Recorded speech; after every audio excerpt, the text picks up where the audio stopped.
la misma chispa que Jesús tuvo, la misma chispa que compartió con su hija, la misma chispa que ahora arde en ti.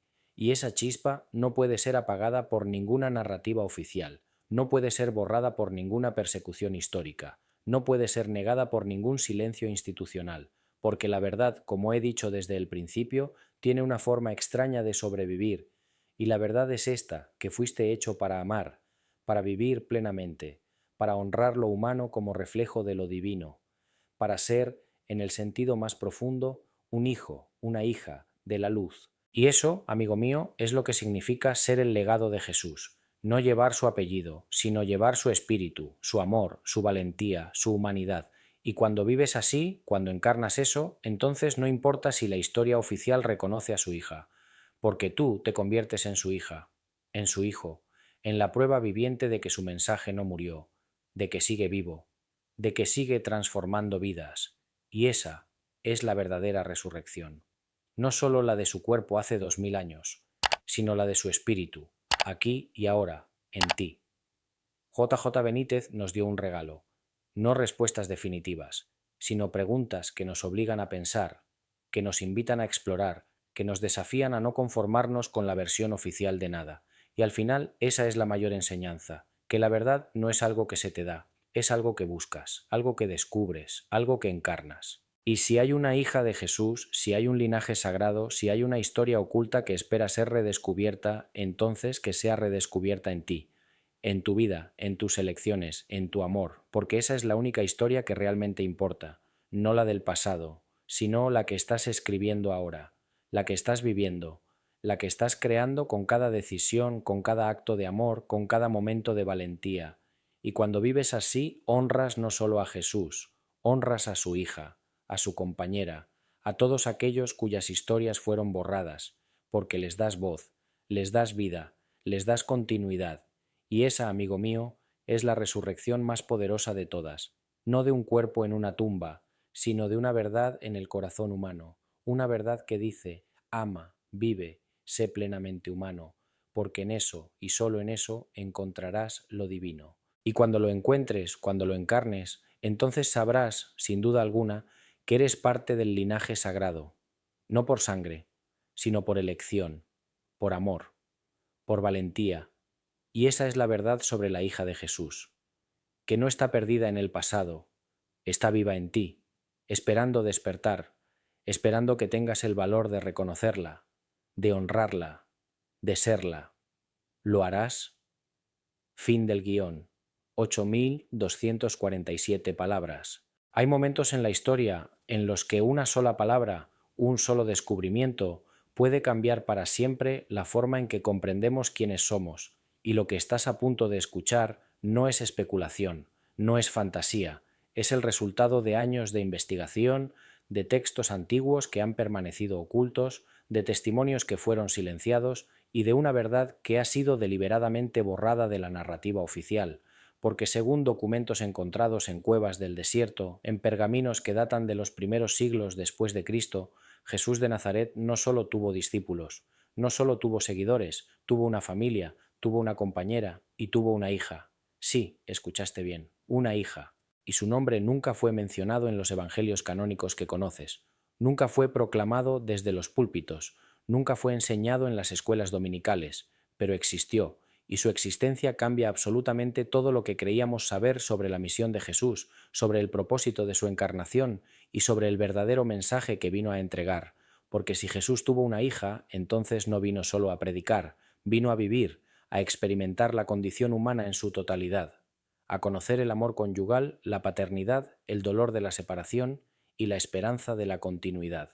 Este no es un relato inventado, es una investigación profunda basada en los hallazgos del escritor e investigador español J. Benítez, quien dedicó décadas de su vida a reconstruir los años perdidos de Jesús, aquellos que los evangelios nunca mencionaron, aquellos años en los que un joven rabí caminó por tierras lejanas, aprendió de maestros desconocidos y formó una familia que la historia decidió olvidar. Y si esto te parece imposible, si esto desafía todo lo que te enseñaron, entonces pregúntate esto: ¿por qué los evangelios saltan de la infancia de Jesús directamente a su ministerio público? ¿Qué ocurrió en esos 18 años de silencio? ¿Y por qué ciertos textos antiguos que mencionaban su vida familiar fueron declarados heréticos y destruidos? Porque la verdad, amigo mío, es que hubo un esfuerzo deliberado por construir una imagen de Jesús que se ajustara a una doctrina, no a la realidad. Y en ese proceso se borró a una mujer, se borró a una niña, se borró una parte esencial de la historia más importante jamás contada. Pero hoy esa historia vuelve a la luz. En el año 1945, en las cercanías de Nag Hammadi, Egipto, un campesino que buscaba fertilizante en las cuevas del desierto encontró una vasija de barro sellada. Dentro de ella había 13 códices antiguos, escritos en copto, que contenían más de 50 textos cristianos primitivos. Entre ellos estaba el Evangelio de Felipe, el Evangelio de María Magdalena y el Evangelio de Tomás. Estos textos nunca fueron incluidos en la Biblia, fueron ocultados, fueron prohibidos, y cuando los lees, entiendes por qué. Porque en el Evangelio de Felipe, escrito probablemente en el siglo III, pero basado en tradiciones orales mucho más antiguas, se dice claramente: la compañera del Salvador es María Magdalena. Cristo la amaba más que a todos los discípulos, y solía besarla a menudo en la boca. Los discípulos se ofendieron por esto y le expresaron su desaprobación. Él les dijo: ¿por qué la amo más que a ustedes? Esa no es una relación de maestro y alumna, esa es una relación de intimidad, de amor profundo, de unión. Y si Jesús tuvo una compañera, si vivió en comunión con una mujer, entonces la posibilidad de que tuviera descendencia no solo es posible, es natural, es coherente, es humana. J. Benítez, en su monumental obra Caballo de Troya, reconstruye a través de una narrativa híbrida entre investigación histórica y especulación literaria los años ocultos de Jesús, y en esos relatos, basados en tradiciones místicas, en textos gnósticos y en leyendas que se transmitieron en secreto durante siglos, aparece una figura casi invisible, una niña, una pequeña con los ojos de su padre, con su misma mirada profunda, con su misma luz interior. Su nombre, según algunas fuentes místicas y tradiciones orales conservadas en comunidades cristianas primitivas de Oriente, era Tamar, o en otras versiones, Sara. Pero lo importante no es el nombre, lo importante es lo que representa, porque si Jesús tuvo una hija, entonces su mensaje no era solo espiritual, era también humano, era sobre la familia, sobre el amor terrenal como reflejo del amor divino, sobre la continuidad de la vida, no solo en el cielo, sino también en la tierra. Y aquí es donde todo empieza a tener sentido. Porque durante siglos la Iglesia construyó una imagen de Jesús como un ser completamente desencarnado, ajeno a las emociones humanas, ajeno al deseo, ajeno a la necesidad de compañía. Pero esa imagen no coincide con el Jesús que llora ante la tumba de Lázaro, que se enfurece en el templo, que busca la soledad para orar, que come con pecadores, que toca leprosos, que permite que una mujer le lave los pies con sus lágrimas. Ese Jesús era profundamente humano, y si era humano, entonces amó, y si amó, entonces pudo formar una familia. Pero aquí hay un detalle que casi nadie ha notado, y es este: en los evangelios canónicos, en los 4 textos oficiales que conocemos, nunca se dice que Jesús fuera célibe, nunca se afirma que rechazara el matrimonio, nunca se le describe como alguien que condenara el amor conyugal. Al contrario, en las bodas de Caná Jesús celebra la unión matrimonial. En sus parábolas habla del novio y la novia, en sus enseñanzas honra la familia. Entonces, ¿de dónde salió la idea de que debía permanecer solo? De una construcción teológica posterior, de los padres de la Iglesia que, influenciados por corrientes filosóficas griegas que veían el cuerpo como inferior al espíritu, decidieron que un Jesús humano, un Jesús con esposa e hijos, no encajaba con la imagen de divinidad que querían proyectar. Y así, lentamente, generación tras generación, la historia fue reescrita. Los textos que hablaban de María Magdalena como compañera fueron declarados apócrifos. Las tradiciones que mencionaban descendencia fueron suprimidas. Las comunidades que enseñaban un cristianismo más terrenal, más humano, fueron perseguidas y exterminadas. Y con el tiempo, la narrativa oficial se impuso, pero la verdad tiene una forma extraña de sobrevivir. En el sur de Francia, en la región de Provenza, existe una leyenda que ha sido transmitida durante 2000 años. Se dice que después de la crucifixión, María Magdalena huyó de Jerusalén en un pequeño barco, sin remos, guiada solo por la fe, y que con ella viajaban otras mujeres y una niña pequeña, una niña que algunos llamaban la hija del Maestro. Esa leyenda fue preservada por los cátaros, por los templarios, por comunidades místicas que fueron brutalmente aniquiladas por la Inquisición.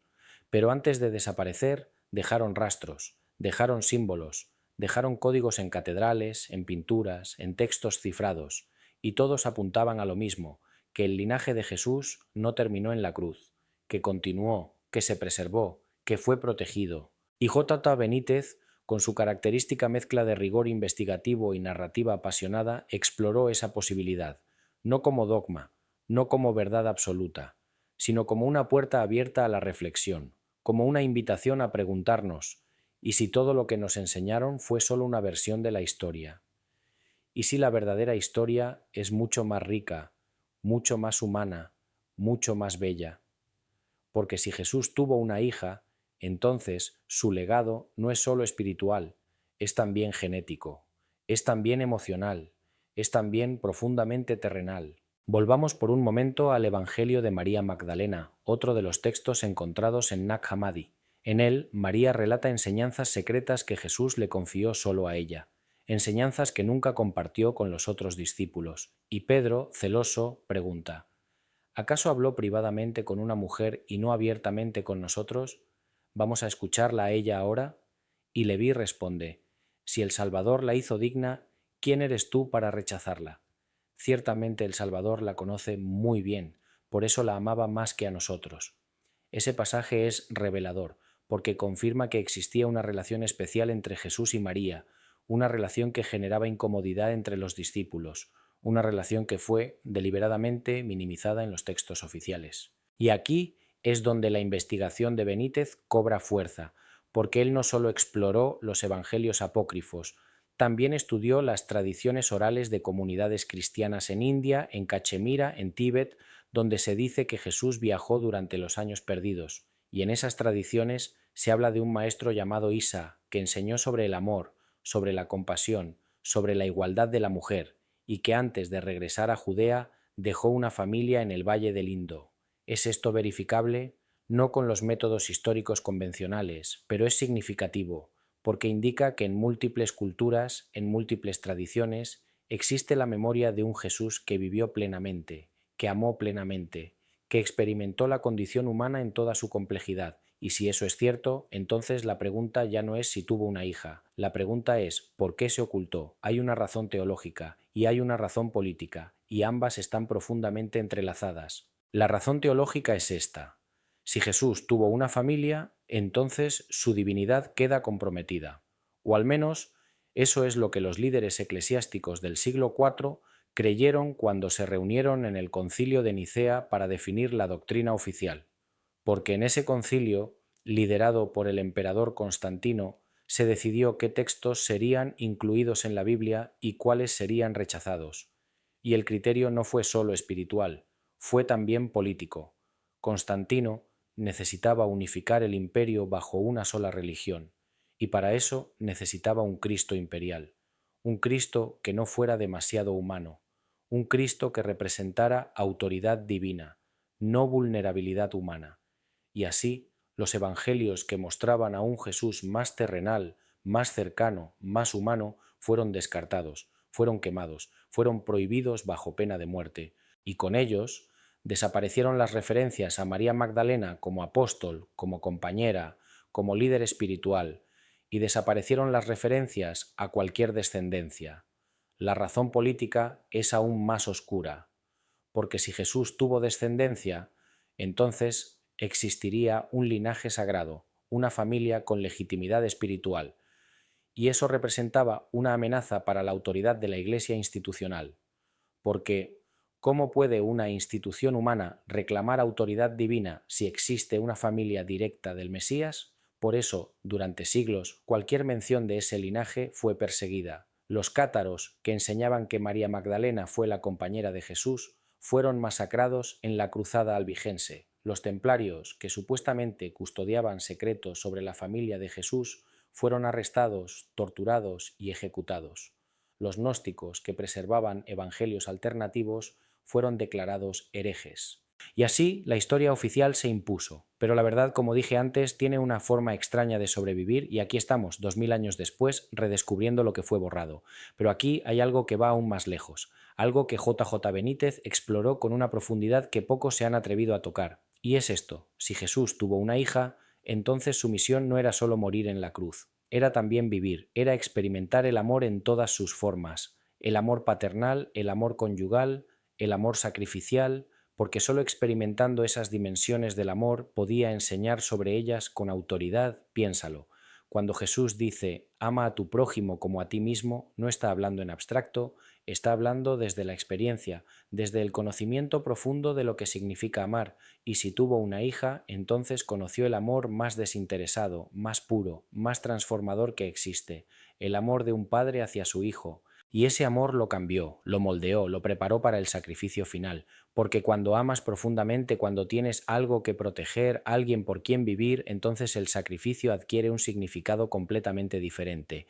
Hay un pasaje en Caballo de Troya donde Benítez imagina a Jesús en sus últimos días antes de la crucifixión, sosteniéndole la mano a su hija en secreto, mirándola a los ojos, sabiendo que no la volvería a ver, y diciéndole en silencio con la mirada: todo lo que hago, lo hago por ti, por tu futuro, por el mundo que heredarás.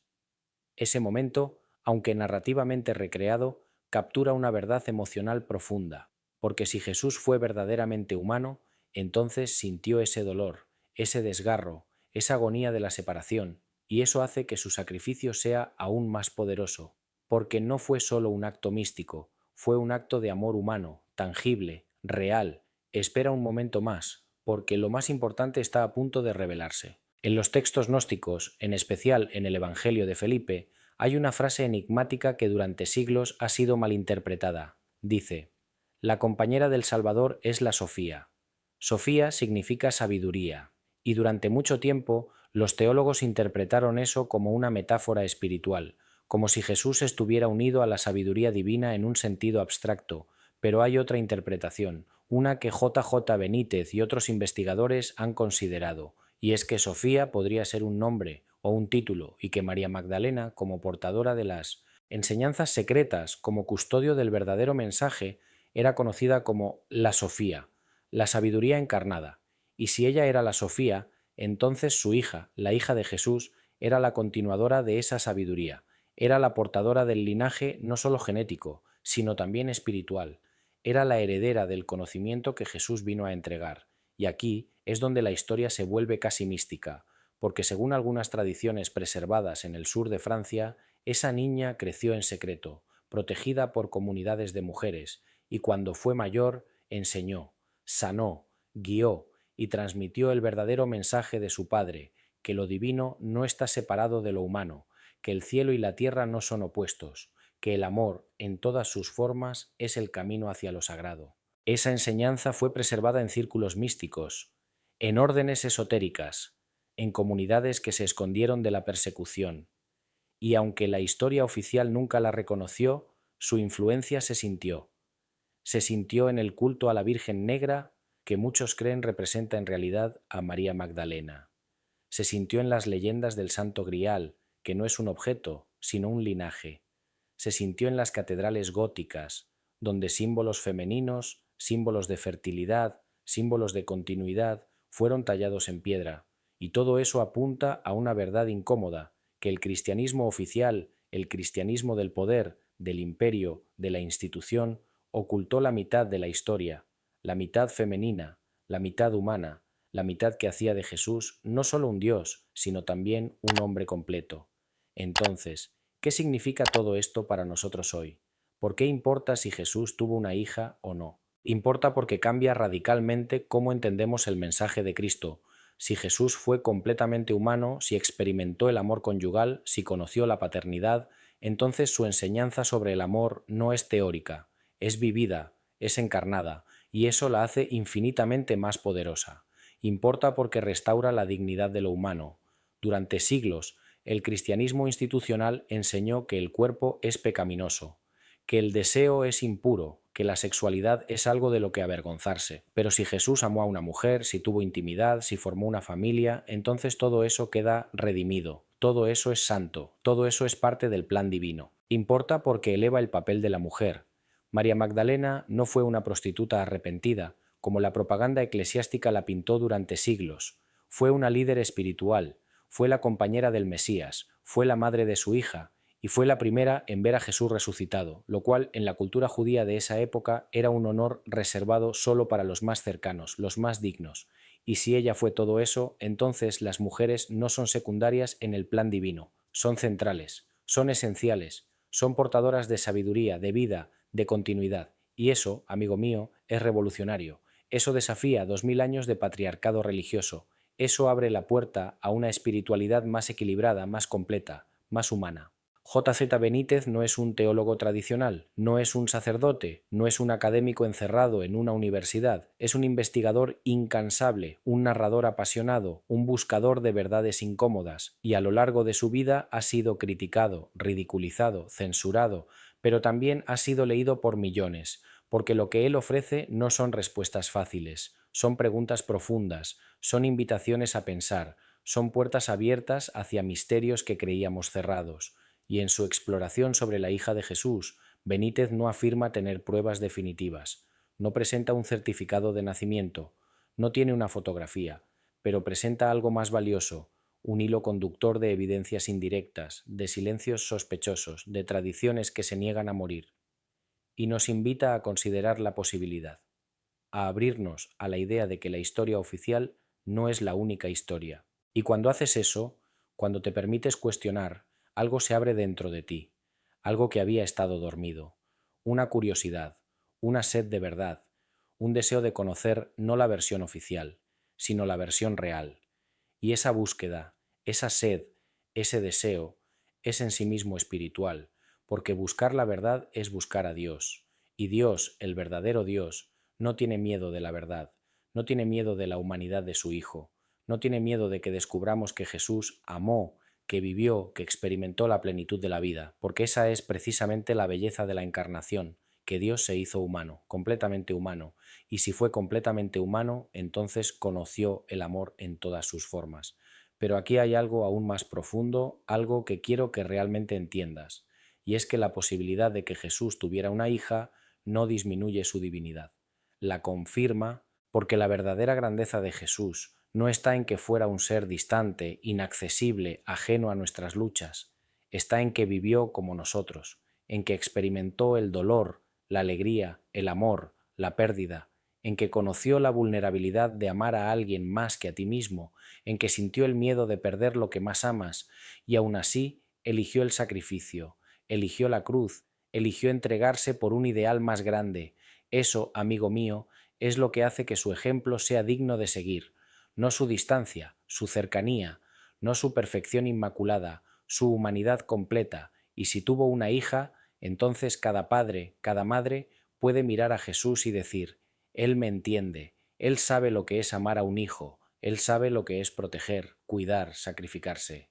Y esa conexión, esa identificación, hace que su mensaje sea infinitamente más relevante. Porque no estamos siguiendo a un Dios lejano, estamos siguiendo a un hombre que conoció las mismas alegrías y los mismos dolores que nosotros, y que a pesar de todo eligió el amor, eligió la compasión, eligió la entrega, y ese es el verdadero mensaje del cristianismo, no la negación de lo humano, la afirmación de lo humano como reflejo de lo divino, y es en este punto donde todo empieza a cobrar sentido, donde las piezas del rompecabezas encajan, donde los silencios de los evangelios, las persecuciones históricas, las leyendas místicas, los textos prohibidos, todo confluye en una sola verdad, que hubo una historia paralela, una historia que no fue contada, una historia de amor, de familia, de continuidad, y esa historia no está perdida, está esperando, esperando a que alguien tenga el valor de escucharla, de aceptarla, de integrarla en su comprensión de quién fue Jesús y qué vino a hacer. Porque si Jesús vino solo a morir, entonces su vida no importa. Pero si vino a vivir, a amar, a enseñar a través de la experiencia, entonces cada momento de su vida importa, cada relación importa, cada elección importa, y su elección de amar a una mujer, de formar una familia, de experimentar la paternidad, no fue una distracción de su misión, fue parte integral de su misión, porque vino a mostrarnos cómo vivir, no solo cómo morir. Y en ese sentido, la hija de Jesús no es un escándalo, es una bendición, es la prueba de que lo divino y lo humano no están separados, de que el amor terrenal es un camino hacia el amor celestial, de que la familia, la intimidad, la conexión profunda con otro ser humano son sagradas. Pero la verdad va aún más lejos, porque si aceptamos que Jesús tuvo una hija, entonces debemos preguntarnos, ¿qué pasó con ella? ¿Cómo vivió? ¿Qué enseñó? ¿Y por qué su historia fue borrada tan meticulosamente? Según las tradiciones preservadas en el sur de Francia, después de la crucifixión, María Magdalena y su hija huyeron de Judea. Viajaron por mar, guiadas por discípulos secretos, y finalmente llegaron a las costas de Provenza. Allí, en una cueva cerca de Saints-Maurice-de-la-Mer, vivieron en oculto. María enseñó a pequeños grupos de seguidores, transmitió las enseñanzas secretas que Jesús le había confiado, y preparó a su hija para continuar esa misión. Esa hija, según las leyendas, se llamaba Sara, y fue venerada por comunidades de gitanos que la consideraban su santa patrona. Cada año, miles de gitanos de toda Europa peregrinan a esa pequeña aldea para honrarla, para encender velas ante su estatua, para pedir su protección. ¿Es esto histórico o es simbólico? Tal vez ambos, porque las leyendas a menudo preservan verdades que la historia oficial no puede o no quiere contar. Y lo que esa leyenda preserva es esto, que el linaje de Jesús no terminó, que continuó en secreto, que fue protegido por aquellos que entendieron que lo más importante no era el poder institucional, sino la transmisión del verdadero mensaje. Y ese mensaje es simple, pero radicalmente transformador, que Dios está en lo humano, que lo sagrado está en lo cotidiano, que el amor, en todas sus formas, es el camino hacia la iluminación. Y aquí quiero detenerte por un momento. Quiero que reflexiones sobre algo, sobre tu propia vida, sobre tu propia búsqueda, porque esta historia, esta revelación sobre la hija de Jesús, no es solo información histórica, es una invitación personal, es una invitación a cuestionar las narrativas oficiales, a no aceptar ciegamente lo que te han enseñado, a buscar la verdad por ti mismo, incluso si esa verdad es incómoda, incluso si desafía lo que siempre creíste. Es una invitación a honrar lo humano en ti, a no avergonzarte de tu cuerpo, de tus emociones, de tu necesidad de amor y conexión, porque si Jesús no se avergonzó de eso, ¿por qué deberías hacerlo tú?